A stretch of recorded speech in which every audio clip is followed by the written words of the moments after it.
El señor Medina fue aprendiendo a medir las palabras. Estaba orgulloso porque nadie le enseñó. Aprendió solo, de inteligente que era nomás. Está bien que no aprendió enseguida ni fácilmente. Le costó mucho.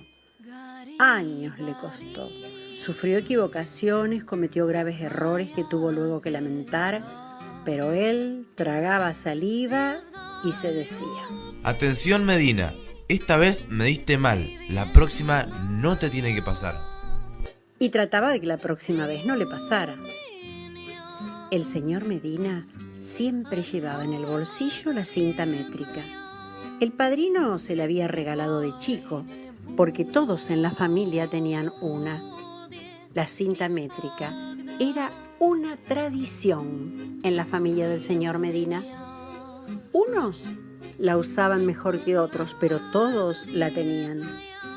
El padre había sido un gran abogado, la madre una gran profesora. Tenía tíos empresarios, un primo periodista y hasta un pariente lejano que ocupaba un importante cargo público.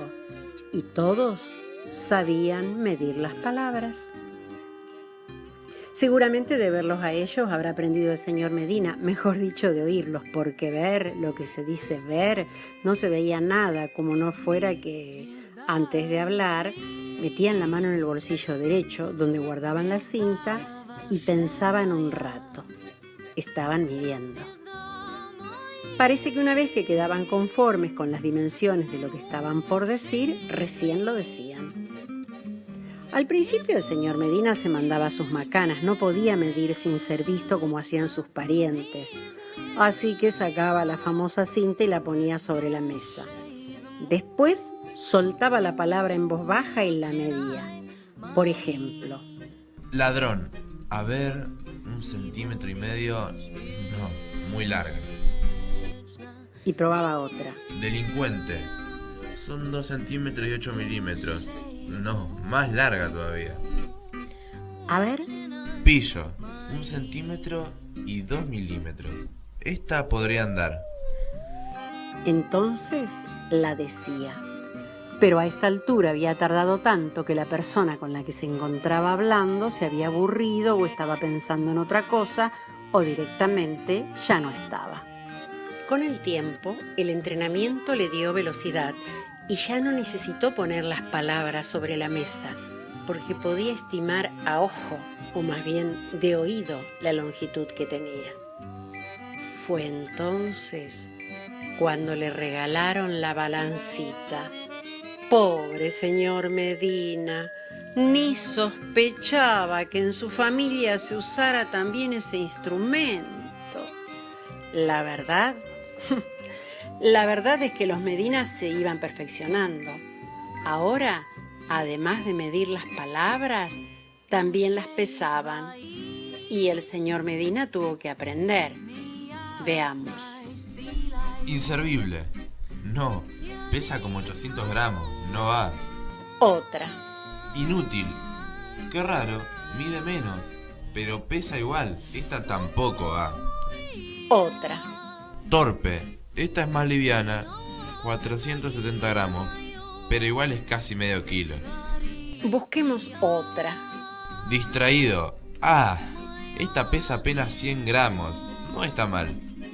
Entonces el señor Medina la usaba y el inservible que tenía delante se iba contento pensando que no era un inútil sin remedio, sino apenas un simpático distraído. Y el señor Medina también se iba contento porque todos opinaban bien de él, lo tenían por un tipo comprensivo que sabía tratar con cortesía a las personas. Muchos lo admiraban por su calma, su prudencia y su amabilidad. Claro, nadie sabía lo de la cinta y la balanza, una en el bolsillo derecho y la otra en el izquierdo. Y el señor Medina, que ya no necesitaba sacarlas, hablaba con la gente con las manos en los bolsillos, siempre midiendo y pensando y ganándose el respeto y la simpatía de todos. Siempre tomando en cuenta el peso y la medida. Cambiaba haragán por desganado, decía desagradable en lugar de asqueroso y desprolijidad en vez de mugre. Había palabras largas y livianas que siempre eran preferibles a otras que, aunque fueran cortas, eran demasiado pesadas. Un día en que no tenía nada que hacer, el señor Medina se puso a revisar su muy cuidado y elegido vocabulario y se dio cuenta de algo que hasta el momento no había notado: el color de las palabras. Notó que todas las palabras usadas por él eran de color gris. Gris claro, gris oscuro, grisadas, grisáceas. Todas eran palabras grises. Y se dio cuenta de algo más. Las palabras no eran grises de entrada, se ponían grises. Advirtió además que no se hacían grises de golpe, se iban volviendo grises. Y por último, notó que el color gris les iba entrando a medida que las medía, a medida que las pesaba. Por ejemplo, una palabra roja se iba volviendo anaranjada, después amarillenta y al final grisecita. Una palabra azul se ponía acelestada, gris perla, gris ceniza, gris. Como siempre tenía algún problema en qué pensar, el señor Medina salió a dar un paseo por el barrio. Como iba distraído con sus pensamientos, puso un pie en la calle justo cuando el semáforo cambiaba a rojo y un camionero le gritó una palabrota larga, pesada y del mismo color que la luz del semáforo. Al señor Medina le retumbó la palabrota roja en el cerebro. Él jamás la hubiera pronunciado y se quedó mudo, murmurando: insolente, boca sucia, maleducado. Todas palabras livianitas y decididamente grises. Siguió caminando y vio frente a él, avanzando en sentido contrario, una señorita de pelo largo y ondeante que brillaba al sol.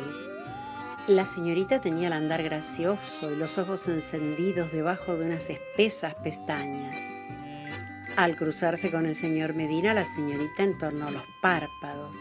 El corazón de él dio un brinco y ni siquiera se animó a decir las palabras que seleccionó. Linda, bonita, preciosa. El señor Medina se puso colorado, pero parece que ninguna de esas tres palabras era lo suficientemente gris. En cambio, otro caballero que venía también por la vereda le dijo a la señorita una palabra de un azul tan intenso que ella le dedicó una sonrisa transparente capaz de derretir una baldosa. Pero ni la baldosa ni el señor Medina se derritieron porque la sonrisa no era para ellos, era para el caballero que dijo la palabra azul.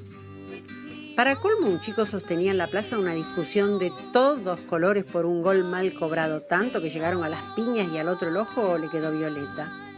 Encima, una nenita que iba de la mano de su mamá se encaprichaba en comprarle al pochoclero y pataleaba. En las lágrimas se le formaban arcoíris y eran tantas y tan grandes que estaba claro que la nena no las medía, ni las pesaba, ni nada, le salían nomás. Como le salían nomás los besos y arrumacos a las parejas de enamorados que parecían florecer, igual que los canteros, a todo color. Algo andaba definitivamente mal para el señor Medina y se sentó en el bar de la esquina, en una mesita de la vereda, a tomar un café. Mientras esperaba al mozo, se puso a escuchar con atención a la gente que pasaba. Unos hablaban en verde, en lila, en amarillo. Otros charlaban en anaranjado, en azul Francia, en rosa. Los únicos que conversaban en gris eran los que caminaban con las manos en los bolsillos. Y entonces el señor Medina sospechó qué era lo que guardaban en ellos. Los únicos que conversaban en gris eran los que medían. Se tomó de un solo sorbo el café. Del bolsillo derecho sacó la cinta métrica, del bolsillo izquierdo sacó la balancita, las puso sobre la mesa y se las dejó al mozo como propina. Se levantó y con paso decidido se encaminó a la plaza más cercana.